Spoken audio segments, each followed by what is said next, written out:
ಅಲ್ಲಿಂದ ಇಲ್ಲಿ ತನಕ ರಾಜಕೀಯ ಹಾದಿ ನಡೆದು ಬಂದಿದೆ. ನೂತನ ಸಚಿವರಾಗಿ ಅಧಿಕಾರ ಪದ ಮತ್ತು ಒಂದು ಗೌಪ್ಯತಾ ಪ್ರಮಾಣ ವಚನವನ್ನು ಸ್ವೀಕರಿಸಲು ವೇದಿಕೆಗೆ ಆಹ್ವಾನಿಸುತ್ತೇನೆ.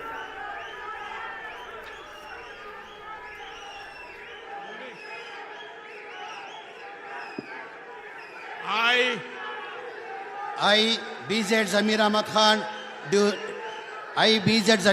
Khan, do swear in name of Allah and my mother solemnly affirm that I will bear true faith and allegiance to the Constitution of India by law established, that I will uphold sovereignty and integrity of India, that I will faithfully, conscientiously discharge my duties as a Minister of State of Karnataka, and that I will do right to all manners of the people accordance to the Constitution and the law without fear or favor, affection or ill will.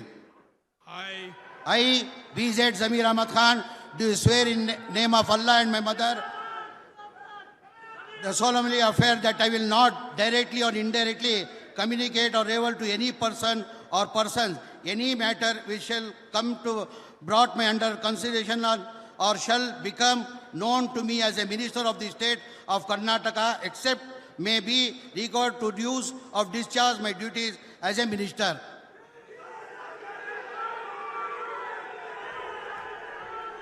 Zameer Ahmed Khan ನಾವು ನೋಡ್ತಾ ಇದ್ದೀವಿ. ಅವರು ಇಂಗ್ಲೀಷಲ್ಲಿ ಪ್ರಮಾಣವಚನ ಸ್ವೀಕಾರ ಮಾಡಿದರು.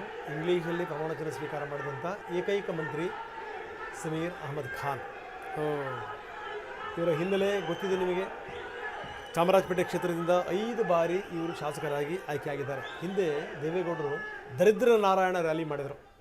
ದರಿದ್ರ Narayana rally ಇದೆಯಲ್ಲ, ಇವರಿಗೆ ಈ ರಾಜಕೀಯ ದಾರಿದ್ರ್ಯವನ್ನು ಹೋಗಲಾಡಿಸಿ ಅವ್ರಿಗೆ ಅದೃಷ್ಟವನ್ನು ತಂದು ಕೊಟ್ಬಿಡ್ತು ಅಷ್ಟರ ಮಟ್ಟಿಗೆ. ಅಲ್ಲಿಂದ ಇಲ್ಲಿ ತನಕ ಅವರು ರಾಜಕೀಯದಲ್ಲಿ ತಿರುಗಿ ನೋಡಿಲ್ಲ. ಸೊ ಯಾರನ್ನ ಹೆಂಗೆ ಓಲೈಸ್ಕೋಬೇಕು, ಯಾರನ್ನ ಹೆಂಗೆ ಮನವೊಲಿಸಬೇಕು, ಹೆಂಗೆ ಗೆಲುವು ಸಾಧಿಸಬೇಕು, ಅದು ಜಮೀರ್ ಅಹಮದ್ ಖಾನ್ರಿಗೆ ಅದು ಕರಗತ. ಸೊ ಹೀಗಾಗಿ ನಿರಂತರವಾಗಿ ಗೆದ್ದು ಬರ್ತಾ ಇದ್ದಾರೆ. 5 ಬಾರಿ ಗೆದ್ದಿರುವಂಥವ್ರು. 2008ರಿಂದ 2013 JDS ಶಾಸಕರು, 13ರಿಂದ 18 JDS ಶಾಸಕರು. ಜೊತೆಗೆ ಕುಮಾರಸ್ವಾಮಿ ಮುಖ್ಯಮಂತ್ರಿ ಆಗುವಂಥ ವಿಚಾರಕ್ಕೆ ಸಂಬಂಧಪಟ್ಟಂಗೆ ಭಾಳ ದೊಡ್ಡ ಪಾತ್ರ. ಕುಮಾರಸ್ವಾಮಿ ಈಗಲೂ ಕೂಡ ನನ್ನ ಕಣ್ಣೆದುರುಗಡೆಗಿದೆ. ಅವರೆಲ್ಲ ಕರ್ಕೊಂಬರ್ಬೇಕಾದ್ರೆ ವಿಧಾನಸೌಧಕ್ಕೆ ಇವರೇನೇ ನ್ಯಾಷನಲ್ ಬಸ್ಸಿನಲ್ಲಿ ಇವರೇ ಡ್ರೈವರ್ ಆಗಿ ಕರ್ಕೊಂಬಂದಿದ್ದಾರೆ.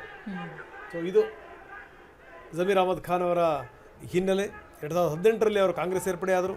18ರಿಂದ 23 ಕಾಂಗ್ರೆಸ್ ಶಾಸಕರಾಗಿ ಸೇವೆ ಸಲ್ಲಿಸಿದರು. 23ರಲ್ಲಿ ಮತ್ತೆ ಚಾಮರಾಜಪೇಟೆ ಕ್ಷೇತ್ರದಿಂದ ಗೆಲುವನ್ನು ಕಂಡಿದ್ದಾರೆ. ವಸತಿ ಸಚಿವರಾಗಿ ಸೇವೆ ಸಲ್ಲಿಸಿದ್ದಾರೆ.